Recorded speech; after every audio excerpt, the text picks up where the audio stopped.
¿Qué tal? Muy buenas noches, bienvenidas, bienvenidos a esta nueva edición de Chat Político. Aquí estamos, vamos a tener un programa sumamente interesante aquí en esta nueva edición en Señal U, en el 30 de la TDA, 22 de Supercanal HD. Quédense ahí, porque vamos a estar hablando con Karina Fara, que es economista.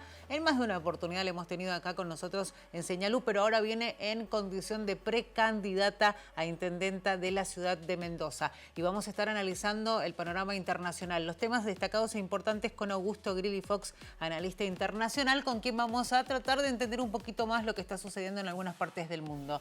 Recuerden que si quieren tomar contacto con nosotros, sugerirnos algún tema o hacernos algún comentario, pueden utilizar nuestras redes sociales para hacerlo. Estamos en Twitter, estamos en Instagram y también en Facebook. Y si quieren volver a ver este programa, que viene muy bien, lo tienen que hacer a través de nuestro canal de YouTube en Unidiversidad. No se muevan de ahí, porque enseguida regresamos, nos vamos a una pausa. Quédense ahí firmes en el 30 de la TDA, ya regresamos.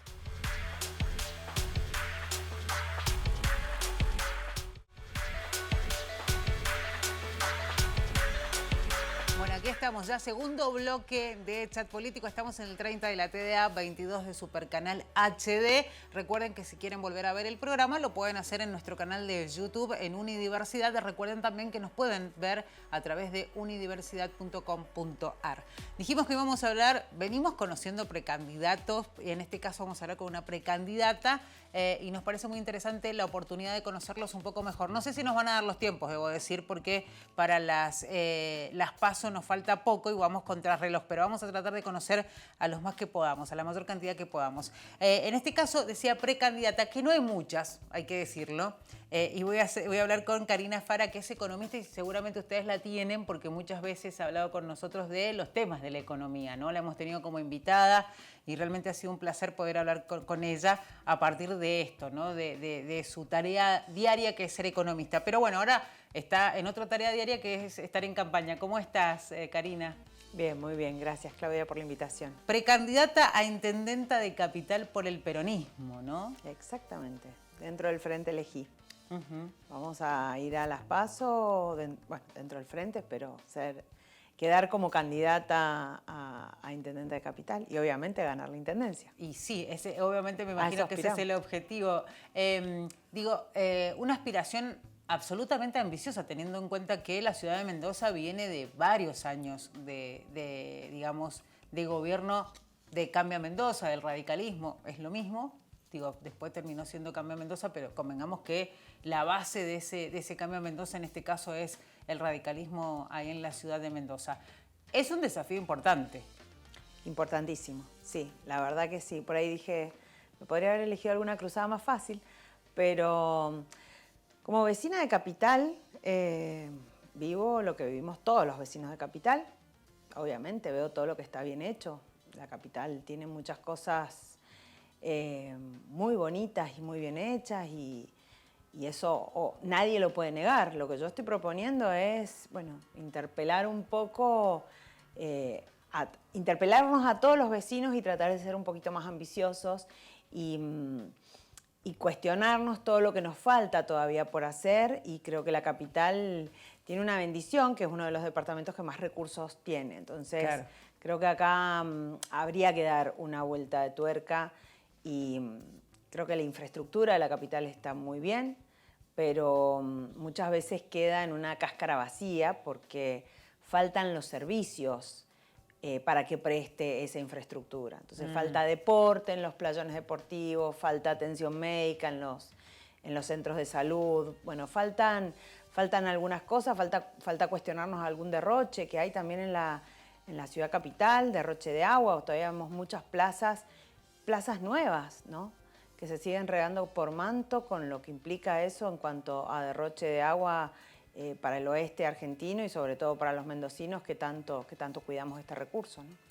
Vos decías que faltan cosas, ¿no? Y también, bueno, el reconocimiento de que, bueno, la ciudad tiene esos recursos que por ahí otros departamentos no los tienen. Por ahí optimizar dónde van, tal vez ese es el desafío.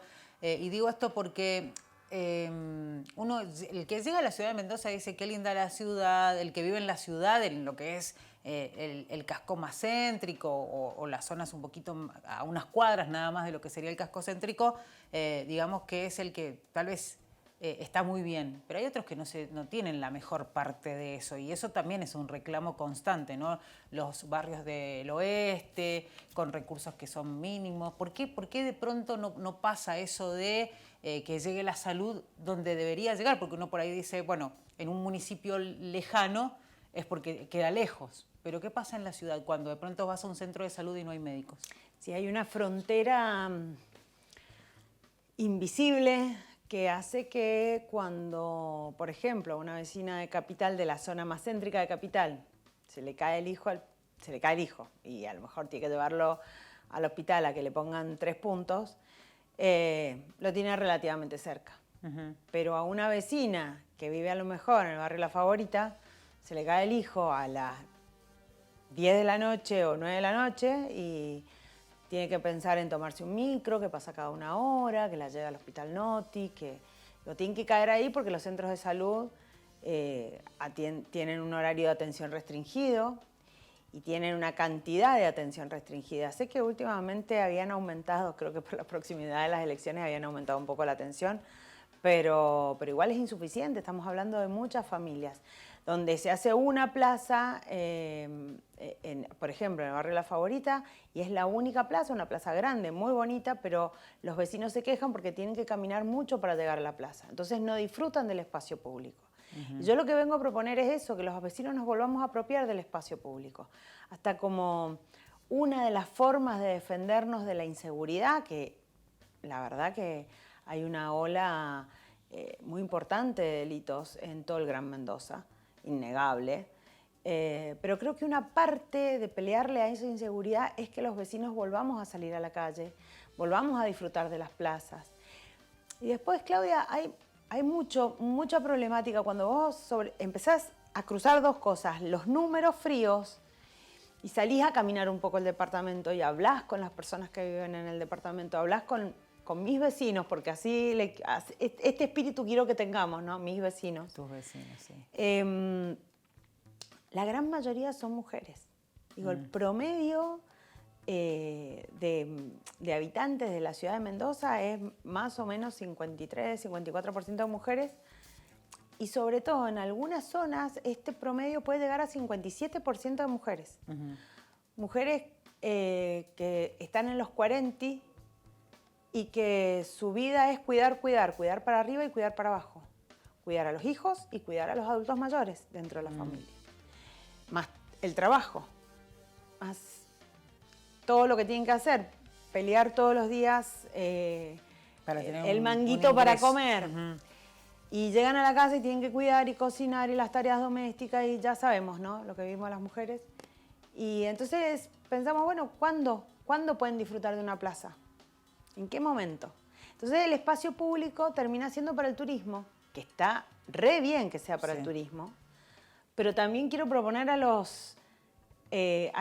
mis vecinos de Capital que el espacio público sea de todos y de todas y que podamos disfrutarlo de esta manera.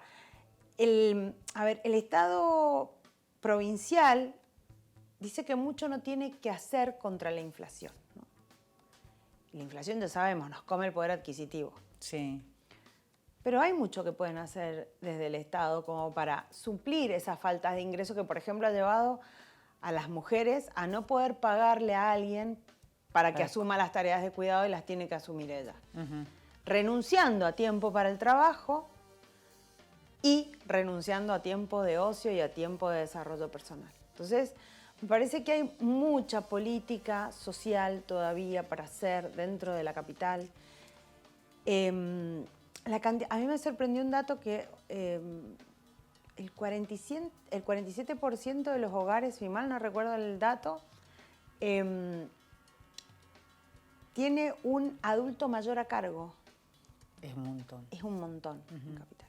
O sea, nuestros adultos mayores que tendrían que estar descansando, disfrutando como pueden de su jubilación, no lo pueden hacer se están haciendo cargo. Se están haciendo cargo.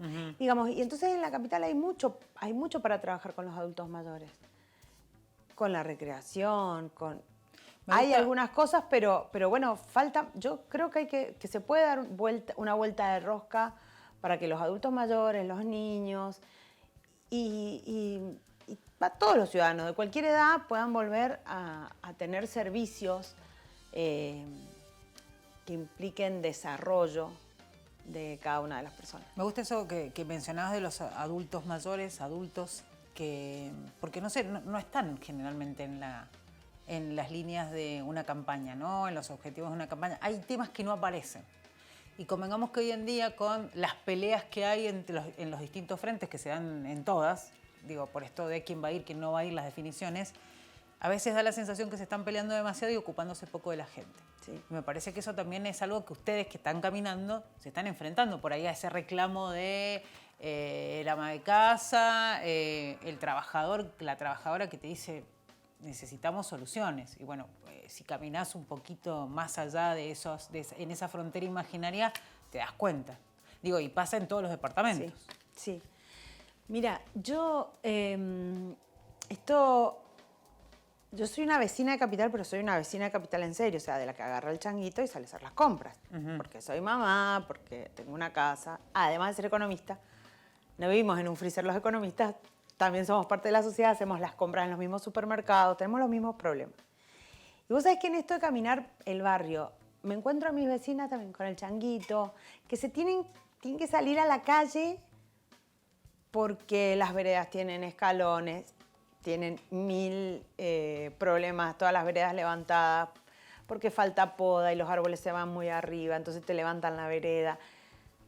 Todos estos problemas yo los vengo viendo desde hace mucho tiempo. Porque aparte mis padres son adultos mayores y también salen a la calle y también tengo miedo de que mi mamá se caiga y se rompa la cadera. Y este miedo lo tenemos todos los vecinos. Entonces, cuidar a nuestros adultos mayores es cuidar los árboles, es cuidar la iluminación y es cuidar el estado de las veredas. Es cuidar las rampas. Claudia, el otro día estuvimos haciendo un relevamiento de rampas en Capital. Le ponemos relevamiento, pero es salir a mirar y a ver. Y las rampas tienen una inclinación muchas veces que es peligrosísima. Sí. Están en un estado de deterioro importante. Hay rampas que llegan a ningún lado, digamos, llegan a un árbol. Claro. Entonces, los recursos se aplicaron, se usaron, pero están mal usados. Karina, vamos a ir a una pausa, enseguida regresamos y le voy a preguntar a Karina Fara cuáles son sus proyectos pensando en llegar a la Intendencia de la ciudad de Mendoza, ¿te parece? Dale. Estamos en el 30 de la TDA, 22 de Supercanal HD. Recuerden que estamos en redes y si quieren hacer alguna consulta, sugerir algún tema, lo pueden hacer. Estamos en Twitter como Señal UTV, en Instagram como Unidiversidad y en Facebook como Señal U. Ya regresamos.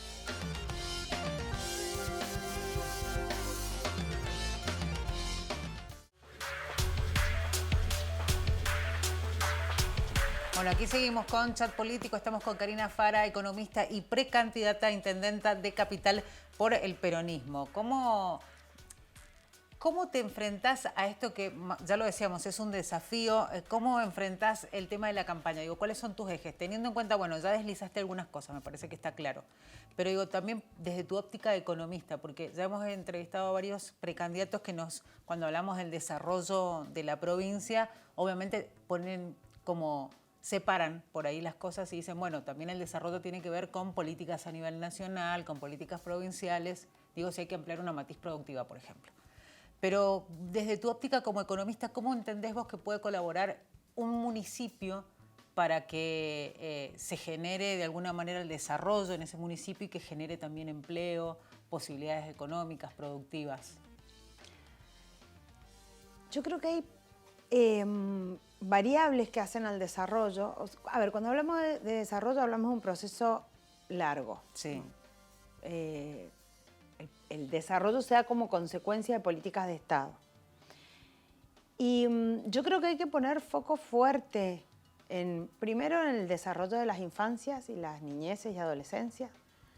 Y ahí el municipio tiene un rol muy concreto. Son las actividades deportivas y la cultura. Sí. Yo creo que a los chicos hay que volver a darles esperanza, hay que volverla a darles pasión por algo. Yo creo que el abanico, o sea, un chico que practica deportes, aprende a tocar el piano y se aburre y a los 2 años aprende a tocar otro instrumento. Yo creo que a ese chico algo en algún momento lo va a apasionar. Y creo que en eso el Estado municipal puede tener una actividad muy, muy concreta, ¿no? Un protagonismo muy concreto. Eso por un lado. Y por otro lado, después, con herramientas de gestión. Creo que el presupuesto tiene... Mirá lo que te voy a decir. El presupuesto de la Municipalidad de Capital está mejor expresado que el de la provincia. O sea, cuando entras al presupuesto por programas, el de la capital, el de Mendoza Capital, tiene una expresión por programas mucho más clara que el de la provincia, que no tiene nada de programas, solamente el título. Y creo que hay que trabajar fuerte el presupuesto participativo y el presupuesto etiquetado. Y este es un proyecto que no solo tenemos para la municipalidad, para el municipio de Capital, sino que tenemos para toda la provincia. ¿Y eso en qué consiste? Bueno, por ahí es un tema que me parece súper técnico, pero entre otras cosas nos va a permitir primero identificar las partidas presupuestarias y saber qué impacto tienen. Porque cuando hablamos de políticas de Estado, las políticas de Estado no se encaran solamente desde un ministerio. Cuando vos desarrollás una política de Estado, la transversalizás entre distintos ministerios. Entonces, por ejemplo, vos querés mejorar la situación de los niños y no solamente vas a trabajar desde una secretaría enfocada a la niñez, sino que la asignación universal por hijo es un gasto del Estado o un recurso del Estado que mejora la situación. Entonces empezás a identificar distintas partidas en muchos órganos de gobierno que impactan en mejorarle la calidad de vida a los niños y adolescentes. Claro. Bueno, así con muchos temas, con adultos mayores, con género y diversidad, con discapacidad. Cuando hablamos de discapacidad también los números de Capital son particularmente llamativos. Entonces creo que hay que desarrollar un instrumento de gestión. ¿Y por qué el instrumento de gestión? Porque yo siempre digo que lo que no está en el presupuesto no importa. El presupuesto es la expresión definitiva de la voluntad política. Entonces yo te puedo decir... Me importa un montón que las veredas estén en condiciones para que nuestros adultos mayores circulen seguros, pero si yo no destino plata, recursos concretos a mejorar las veredas, y la verdad no me está importando. Claro. Lo que está en el presupuesto es lo que efectivamente se prioriza y es lo que efectivamente le importa a la política. Entonces creo que hay que desarrollar una nueva herramienta de gestión que hoy no es que se me ocurre a mí. El presupuesto etiquetado está a nivel nacional y está siendo implementado en un montón de provincias, pero Mendoza se está quedando atrás con esto y yo aspiro a que si llego a ser intendenta también lo podamos desarrollar desde el municipio y se pueda integrar con esta herramienta a nivel provincial. Y creo que estas herramientas no solo sirven para asignar recursos, sino para monitorear cómo vas. Claro, que eso es por ahí lo que la gente, el ciudadano común, quiere entender que se puede saber cómo se manejan los fondos, cómo se va financiando una obra, algún proyecto, un programa. No quería dejar de preguntarte, Karina, y el tiempo es corto, por eso digo, te interrumpo un poco la respuesta para preguntarte. Seguridad, me imagino que te preguntan por el tema de la seguridad y también por el tema de la educación. Me imagino que hay chicos que abandonan la escuela, Ciudad no es ajena a eso. ¿Qué pasa? ¿Tenés objetivos trazados para trabajar en esos temas también? Sí, yo creo que hay que hacer un seguimiento muy importante, vamos a ir de atrás para adelante, un seguimiento muy importante, muy activo a los chicos que están abandonando la escuela. O sea, no puede pasar que un chico durante una semana no vaya a la escuela y la escuela o alguna autoridad competente no pregunte por qué ese chico no está yendo y qué problema está teniendo. Creo que no puede pasar. Eso por un lado, y creo que el municipio ahí tiene el municipio generalmente está mucho más cerca del ciudadano. Siempre lo digo yo cuando vienen intendentes o en este caso precandidatos, digo que siempre la gente se siente, la proximidad siempre es con el intendente.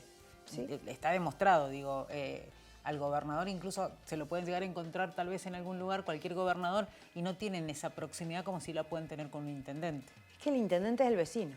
En este caso, bueno, mis vecinos, que les mando un saludo a mis vecinos del barrio, saben dónde vivo, saben dónde me pueden encontrar, y creo que en esto, esta charla de barrio nos lleva a saber cuáles son los problemas de nuestros vecinos. Y en cuanto a la inseguridad, bueno, la sufrimos todos. Creo que en la iluminación hay algo que hacer urgente. La capital en muchas zonas está muy oscura. La poda de los árboles creo que está siendo un tema que afecta directamente a la inseguridad. Y ahí hay que trabajarlo muy concretamente, porque en esto de la inseguridad hay medidas de largo plazo que pueden tener que ver con... Yo siempre digo, a los chicos hay que rescatarlos de la droga y del narcotráfico antes de que lleguen. Después, bueno, desgraciadamente hay que rehabilitar y hay que tratar también la salud mental. Es todo un tema para trabajar desde lo municipal. Pero creo que los chicos hay que rescatarlos antes, y ahí el municipio tiene mucho para hacer. Hay que hacer ese trabajo preventivo. Totalmente. Y eso va para todo, digo, vos estás dando el ejemplo. Y las políticas de cuidado en esto son fundamentales, porque las madres que tienen que salir a trabajar todo el día, ¿dónde dejan los chicos? No, y además el seguimiento, que ¿cuánto podés hacer ese seguimiento, entre comillas, ¿no? Que se entienda lo que quiero decir con seguimiento, de estar pendientes dónde están, de pronto de esa comunicación que es necesaria, que a veces, como decís vos, si tenés que trabajar todo el día se hace bastante complicado. Karina, decile a la gente que está ahí del otro lado por qué te tiene que votar. Bueno, me tiene que votar porque soy una vecina más de Capital y porque me he preparado para esto, pues soy economista y además he formado un grupo de gente que trabaja conmigo y que también tienen muy buenas ideas y capacidad de gestión, así que bueno, espero nos puedan acompañar con su voto. Bueno, veremos después, seguramente vamos a tener la oportunidad de volver a charlar con vos. Veremos en qué condición, pero nosotros desde ya te deseamos mucho éxito. Yo entiendo que una persona preparada gestiona mejor, así es que, y tal vez hoy por hoy necesitamos mucha gente que entienda de números en este país, ¿no? Y creo que soy sensible, o por lo menos, no sé, pero soy sensible al dolor de los demás. Eso es lo que tenemos de ventaja las mujeres, aunque no haya muchas en las listas, y eso lo tenemos que decir también. Karina, muchas gracias. Gracias a vos, Claudia. Karina Fara, precandidata a intendenta por la ciudad de Mendoza, es precandidata por el Frente Elegí, por el peronismo, economista, que hemos hablado con ella en más de una oportunidad como tal, como economista, ahora, bueno, tratando de llegar a ser intendenta de la ciudad de Mendoza. Nosotros nos vamos a ir a una pausa, enseguida regresamos.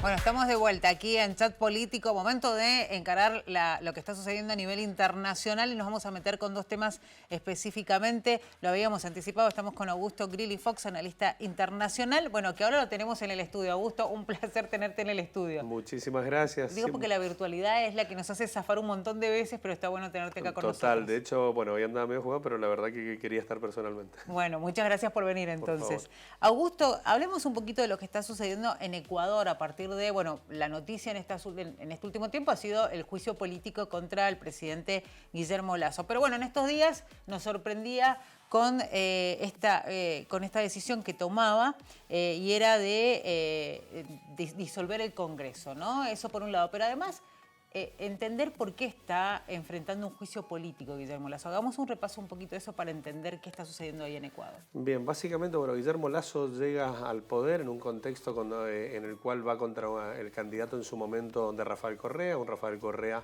radicado en Bélgica con un pedido de prisión en el Ecuador, donde él plantea que hay una proscripción y una persecución política, por lo cual él no vuelve al Ecuador. Y llega un Guillermo Lasso desde una centro-derecha, un banquero, digamos que ha tenido un crecimiento superlativo en materia económica y en desarrollo en Ecuador, que gana esas elecciones, podríamos decir, acompañado indirectamente por los sectores indígenas que terminaron teniendo diferencias concretas con los sectores de Rafael Correa. Y un Andrés Arauz que tampoco pudo canalizar, o digamos que se cumplió esta lógica en la cual el voto no fue trasladable, o sea, el cúmulo que representaba por ahí Rafael Correa, como en su momento en Brasil con un Lula da Silva proscripto cuando fue candidato Fernando Haddad, no era trasladable ese voto a su candidato, y es así que llega un Guillermo Lasso que se compromete con cuestiones como, por ejemplo, la reducción impositiva, plantea una lucha contra el narcotráfico, lucha contra la delincuencia, ejes que se le volvieron absolutamente en contra en gestión. Entender también que tuvo un pico de popularidad en lo que fueron las campañas contra el COVID, pero de ahí en más su popularidad fue decreciente y llega a un contexto en el cual se encuentra con un parlamento de mayoría correísta, podríamos decir, pero a la vez se encuentra con un rechazo de la gestión desde los sectores indígenas, lo cual lleva a que se aplique un proceso de juicio político, el cual desde algunos sectores es engorroso, en el sentido de que la causa por la que se lo procesa es previa a su presidencia, pero hay cuestiones técnicas específicas por las cuales desde distintos sectores parlamentarios entienden que el juicio político es procedente. Claro. Juicio político al cual él se había plantado una posición en la cual iba a participar, estaba convencido, o por lo menos eso manifestaba, de que iba a salir airioso, pero esto se fue revirtiendo, se fue complicando, hasta que toma la decisión justamente, que la prevé la Constitución, de adelantar elecciones legislativas, en un contexto en el cual el termómetro social hay que ver cómo responde. Claro. Y ni siquiera planteó la posibilidad de acompañarlo porque, como te comentaba, la imagen positiva es compleja y la realidad es que hay que ver cómo hace para llegar en estos 6 meses que prevé la Constitución para llamar a elecciones, que uno entiende que van a ser antes estas elecciones, entiendo yo para alrededor del 20 de agosto, porque justamente las presiones son muy grandes y la realidad también en materia de seguridad, la presencia del narcotráfico, la ubicación geopolítica de Ecuador, que se convierte en un lugar de paso de producción de cocaína entre Perú y Colombia, sumándole al interés para lavado de divisas que representa una economía dolarizada, ¿no? ¿De qué se lo acusa a Lasso? A Lasso lo que se le plantea es la irregularidad ante el manejo de una petrolera de bandera ecuatoriana previa a su elección, que cumplía la función del traslado del crudo de petróleo. Ahí se habrían dado irregularidades y el proceso se está llevando a cabo para verificar cuáles han sido estas situaciones. ¿Qué plantea Lasso? Que no está tipificado en el Código Penal ecuatoriano esta figura. Claro. Por el lado del correísmo y de los sectores de oposición, lo que se plantea es que justamente existe la mala fe y que podrían haber llegado a ser herramientas que le permitieron llegar a la presidencia estos convenios que se generaron o estos acuerdos y que lo podrían haber también encaminado económicamente para poder financiar dicha campaña. Lo que de pronto nos encontrábamos también era lo que denunciaba el propio Guillermo Lasso, que hablaba de un plan macabro por parte de su adversario, que es Rafael Correa, porque él entiende que quieren tomar las instituciones del Estado. Bien, acá lo que se da es una situación, de posiciones encontradas, con una situación muy compleja en relación a cómo se da la salida de Rafael Correa. Rafael Correa se retira de su gestión con un 82% de imagen positiva. Y después, desde el correísmo, se genera una crítica muy efusiva a lo que ha sido la figura del Poder Judicial, donde de hecho se argumenta la lógica del lawfare en Ecuador en relación a su figura y a que él no vuelve a Ecuador justamente por esta persecución política. De hecho, también desde los sectores del correísmo fueron muy críticos a una medida que se toma 2 meses antes de las elecciones, la cual exige la presencia del candidato en el país para poder adquirir la candidatura. Claro. Entonces es muy delicada toda esta situación en relación al rol del Poder Judicial y lo que representa la división de poderes en el Ecuador.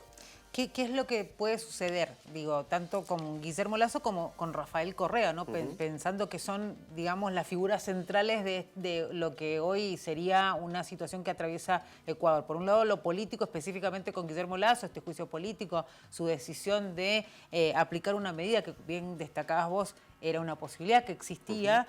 Y a partir de eso, ¿qué puede llegar a qué iniciativa, cómo puede actuar Rafael Correa? La situación de Guillermo Lasso hoy es muy compleja. De hecho, hay actores y analistas que lo plantean como un suicidio político, en el sentido de que es muy difícil poder llegar a proyectar una gestión en un contexto en el cual no hay, digamos, ni siquiera un acuerdo, sino ya técnicamente no hay una lógica de comunión con el Poder Legislativo. Y a la vez se encuentra muy debilitado su propio gobierno, justamente en esto, en que no ha podido cumplir con las promesas de campaña, en lo que es reducción impositiva, en lo que fue lucha contra el narcotráfico, en lo que es reactivación económica y también con los impedimentos que representa a la hora de tener autonomía económica, tener una economía dolarizada. El propio Rafael Correa lo manifestó su voluntad de desdolarizar la economía y no lo pudo realizar. Claro. En cuanto a la figura de Rafael Correa, yo no creo que se vaya a modificar la situación en relación a la condena que tiene por 8 años en Ecuador, y veo muy difícil su participación activa, efectiva, en la política del Ecuador. De hecho, entiendo que la única forma por ahí de que vuelva al Ecuador sería con un proceso electoral que lleve a un candidato propio a la presidencia de este país. En esta transición que se va a dar hasta que finalmente se den las elecciones, llegue un nuevo presidente a Ecuador, ¿qué puede suceder con Guillermo Lasso? Porque vos decías que bueno, la imagen no está muy bien ahora. ¿Qué pasa, digamos, socialmente en Ecuador, el pueblo de Ecuador, cómo ha tomado esta situación, cómo viene de alguna manera digiriendo esta realidad que está atravesando políticamente el país? Bueno, lo que planteas es clave, sobre todo entendiendo que Ecuador tuvo el primer estallido social de Sudamérica, no te digo de Latinoamérica, porque el primero fue el de Haití, y entender las características fundamentales de ese estallido social para vincularlo al momento que se está viviendo en Ecuador.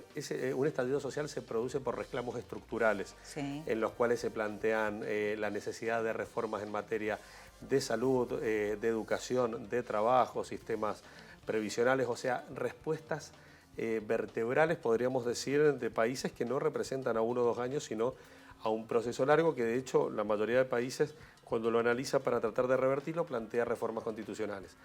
En el caso de Ecuador se da de afuera hacia adentro, desde los sectores indígenas y desde los sectores estudiantiles hacia Quito principalmente, con la característica de que se genera un aumento muy fuerte de los combustibles en una economía y en un país absolutamente rural, ¿no? Donde el combustible cumple un rol y una función fundamental para las economías, sobre todo más populares, para los sectores más golpeados. A estos sectores no se le dieron respuestas y, como en el caso de Chile, la pandemia cumplió un rol de apaciguador, podríamos decir, en relación a los reclamos activos. Pero estos reclamos siguen existiendo, dado que no existen respuestas estructurales concretas en relación a estas necesidades.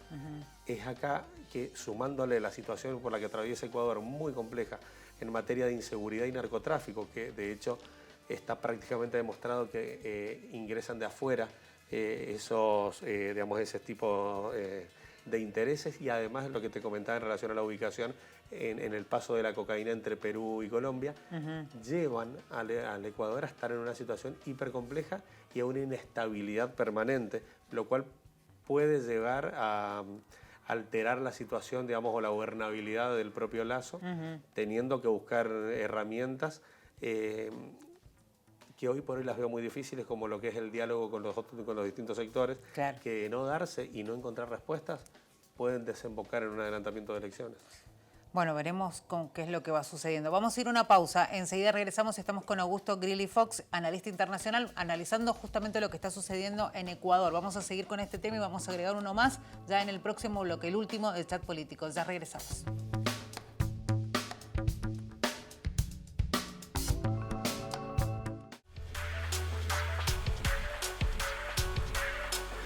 Bueno, seguimos aquí en Chat Político. Recuerden que pueden volver a ver el programa en www.unidiversidad.com.ar. Se van a la pestaña de Señal U, van a encontrarse con la programación y buscan Chat Político. Y si no, también estamos en YouTube, en el canal de Unidiversidad. Estamos en redes, estamos en Twitter, en Facebook e Instagram. Nos buscan como Unidiversidad, Señal U TV o también Señal U. Seguimos hablando con Augusto Grilli Fox, que es analista internacional, y estábamos metidos con el tema Ecuador, la realidad que hoy está atravesando el país. Y es inevitable preguntarte, Augusto, ¿cómo mira el mundo, o sobre todo algunos países, lo que está sucediendo ahí en Ecuador? Y también cómo lo miran algunos organismos internacionales. Bien, siempre yo soy de la idea de que siempre hay un ojo puesto sobre este tipo de conflictos y de las distintas realidades, sobre todo entendiendo lo que te marcaba en el bloque anterior, el rol de Ecuador como primer estallido social en un contexto global donde los estallidos han ido generándose sin discriminar continentes ni economías. Y por otro lado también entender justamente este contexto donde se analizaba una región con una tendencia a la centroizquierda o a distintas izquierdas y donde justamente Ecuador es una de las economías que había quedado en una centro derecha, podríamos decir, junto a Uruguay y a Paraguay principalmente. Sin duda, también entender una economía dolarizada lleva a tener el ojo puesto y sobre todo también entendiendo este fenómeno que por ahí junto a El Salvador y a México preocupan bastante a los organismos internacionales en relación a lo que representa el narcotráfico. Claro. Desde esas ópticas, sumado a esta realidad político-social, creo que está siendo todo tenido en cuenta. Y además entendiendo justamente lo que representa el crecimiento de lo que es la CONAIE y lo que son los sectores, la CONAIE histórica y lo que son los sectores indígenas, que de hecho estuvieron muy cerca en el último proceso electoral. Y creo que es desde ahí, desde donde se va a empezar a rediscutir, porque creo que justamente los sectores indígenas empiezan a entender que al ser una tercera fuerza muy cerca de la segunda y una centro derecha tan polarizada con el correísmo, pueden pasar a tener un protagonismo con el cual puedan llegar a ser ellos los que empiecen a definir hacia dónde va el Ecuador en el sentido de ese tercero necesario, ¿no? Creo que ahí va a haber una discusión muy concreta. Bueno, es también inevitable que hablemos de lo que está sucediendo con la economía de ese país, en un país donde la opción hace tiempo, o al menos el horizonte que ellos veían más claro, tenía que ver con la dolarización. ¿Cómo le está yendo con eso? Yo entiendo que por las características propias, digamos, las limitaciones propias que genera la dolarización de una economía en relación a la falta de autonomía, a la incapacidad por ahí de estratégicamente poder plantear una devaluación, de tener la autonomía propia de adecuarse en base al conocimiento territorial y a las necesidades concretas en relación a características como franjas etarias, como necesidades propias en relación sobre todo de contextos de estallido social. Creo que la dolarización no está ante las expectativas que justamente generó a la hora, hace mucho tiempo, de proyectarlas y sobre todo tratando de entender las necesidades concretas. Mucho tiempo se utilizó la economía del Perú como un ejemplo a nivel regional y en algunos casos hasta a nivel global, pero hay que ver justamente cuando una economía en teoría funciona, pero no está, digamos, cumpliendo las necesidades de la ciudadanía. O sea, los números dan bárbaro, para generar inversiones pueden andar bien, pero cuando uno se fija y no hay una estructura en la cual permita tener un poder adquisitivo que permita vivir en forma digna, creo que ahí es donde se generan problemas. El famoso derrame sería. Muy cerca del concepto de derrame, en el sentido sobre todo de que, por ejemplo, estoy ejemplificando con el caso de Perú, pero volviendo a Ecuador, tenemos sectores en los cuales las economías se manejan con un consumo diario de entre $1.50 y $2, haciendo a lo que es consumo de alimentos e higiene. Y eso lo lleva a la situación a un punto muy complejo, sobre todo cuando son paradigmas de estabilidad económica para inversión. Claro. Y vemos por ahí que, por ejemplo, esas economías no tienen producciones propias. Digamos, es ahí donde yo creo que es muy subjetiva la visión para poder calificar una economía exitosa. O no, claro. Sobre todo cuando naturalmente sectores muy grandes de la sociedad quedan aislados de esas bonanzas. Tal cual. Bueno, ahora nos tenemos que meter con el conflicto entre Rusia y Ucrania. También es inevitable esto, ¿no? Nos encantaría poder hablar también de poder desarrollar otros temas, pero bueno, hoy sigue siendo noticia en estas últimas horas porque estuvo la reunión del G7 donde se tomó una decisión que fue básicamente volver a hablar de sanciones contra Rusia para ejercer presión. Se entiende que es así, ¿no? Para ejercer esa presión y que Rusia vaya desistiendo. Pero digamos que lo hemos hablado más de una oportunidad. Augusto, esto se aplicó, no tuvo el éxito que ellos esperaban porque el conflicto no generó una disminución del conflicto, ni siquiera que se pensara en que se terminara. ¿Va a ser exitoso esto o vos qué interpretás? Desde mi punto de vista no. De hecho, en lo personal estoy absolutamente en contra de las sanciones como herramienta. Creo, de hecho, que hasta, digamos, la sanción naturalmente como tal, creo que está en contra de, digamos, creo que hasta rompe códigos que se plantean dentro de una guerra, en el sentido de que el objetivo fundamental es generar presión en la sociedad, aislamiento, para de esa forma condicionar gobiernos. Pero en el caso del conflicto de la guerra entre Rusia y Ucrania, además tiene la particularidad de que es la primera vez que se aplica ante una economía tan grande, ante un país con tanto poder. Claro. Y eso por ahí puede, digamos, para mí ya ha mostrado matices de que ha resultado siendo más complejo para los actores que le han aplicado que para la propia Rusia. Vemos, por ejemplo, que se aplicaron sanciones por más de 300.000 millones de dólares desde la Comunidad Europea, y la Comunidad Europea está con problemas muy graves al día de hoy en materia energética, donde justamente era un país que es un continente que está proveído por un país que genera. Claro. Entonces es ahí donde se empieza a generar una situación tensa, la figura de Alemania, la figura de Italia, de Polonia en relación a esta provisión energética, termina generando un ida y vuelta muy complejo, y por ahí también hay que ver qué es lo que está haciendo Rusia con China en relación a que esta energía que no estaba proveyendo a Europa, no es que no la está pudiendo ubicar, sino, obviamente tiene impacto y quizás no sean las mismas cantidades, pero China se empieza a convertir en un actor comercial, en un socio de Rusia que termina resolviéndole inconvenientes que la guerra le ha generado. Y que estas sanciones le habían condicionado. Estábamos viendo que mientras sucedía esto de la reunión del G7, Zelensky viene de gira, ¿no? Y digo, de gira porque estuvo por ahí por unos... el fin de semana estuvo en Francia, después pasó al Reino Unido y hoy día estuvo desembocando en otro país. ¿Y por qué te pregunto esto? Él se entiende que va a buscar apoyo para su país, pero la pregunta es, ¿ya se está naturalizando el conflicto?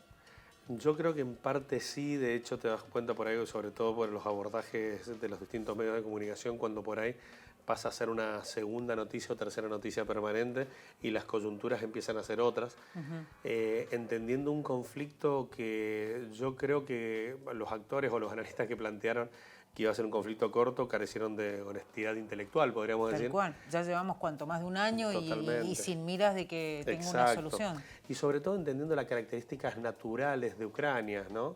Un país que por ahí me pareció muy interesante el concepto de un colega que decía que es un error tratar de encuadrar a Ucrania como un país de características particulares, sino que hay que tratar de tomarlo de izquierda a derecha a nivel parlante, o sea, donde vemos que y a nivel religioso, donde vemos, por ejemplo, que hay un idioma de características ucranianas y católicas desde la izquierda hacia otra perspectiva religiosa y una lógica rusoparlante hacia la frontera de Rusia. Y también entendiendo por ahí los compromisos que se habían planteado en relación al rol de la OTAN en la década del 90, en relación a que no se incorporasen países limítrofes a Rusia, a la OTAN, y que esto es algo que la OTAN no cumplió. Y justamente ahí la situación se va volviendo tensa. No es el objeto plantear una lógica cercana a un u otro actor, sino tomar las herramientas y los elementos de un conflicto que mientras más se trate de occidentalizar o de encuadrar, mayor conflicto va a generar. Las últimas noticias, esto te lo pregunto cortito porque no quería tampoco dejar de mencionar esto, las últimas noticias indicaban que había una especie de acuerdo para que Estados Unidos entrene pilotos ucranianos para la guerra, obviamente, pero que no sea en territorio norteamericano, sino que ese entrenamiento se haga en territorio europeo. Obviamente con la intervención también de otros especialistas o, digamos, fuerzas militares, en este caso aéreas de otros países. ¿Por qué se llega a esa instancia? Digo, porque está involucrada Estados Unidos, pero digo, no quiere hacerlo en su territorio el entrenamiento, sino en el territorio europeo. ¿Es una cuestión estratégica también? Yo creo que es una cuestión estratégica principalmente planteada por los Estados Unidos. Hay que ver también que eso por ahí es un punto aparte como para analizarlo en profundidad en relación al rol y a cuál es el juego que ha tenido Estados Unidos en esta guerra. Exactamente, sobre todo también entendiéndolo como proveedor energético de Europa, con otros costos a lo que le representaba a Europa recibir lo que era energía de Rusia, y también en materia de obras que se habían realizado para poder acelerar justamente cuando se estaba avanzando mucho con obras para poder generar venta más operativa desde Rusia a la Comunidad Europea en materia energética. Estalla también este conflicto. Es ahí donde yo entiendo que si hay alguien que está sacando beneficios de esto es Estados Unidos, sin duda. Eso te iba a preguntar, ¿quién gana y quién pierde? ¿Estados Unidos gana mucho? Estados Unidos gana, China gana, China gana también. Entonces hay que ver en qué termina desencadenando un conflicto en el cual tiene actores que no están interviniendo en forma directa y que no se manifiestan como actores protagónicos, pero no dejan de serlo, por Estados Unidos y la OTAN. Y teniendo en cuenta esto que plantean de que la OTAN no ha intervenido, hay una intervención concreta y sobre todo entendiendo la capacidad armamentística que se le brinda por parte de la OTAN a Ucrania, y también estas sanciones que se han aplicado por parte del G7 en relación a tratar de bloquear la capacidad de armado militar por parte de Rusia.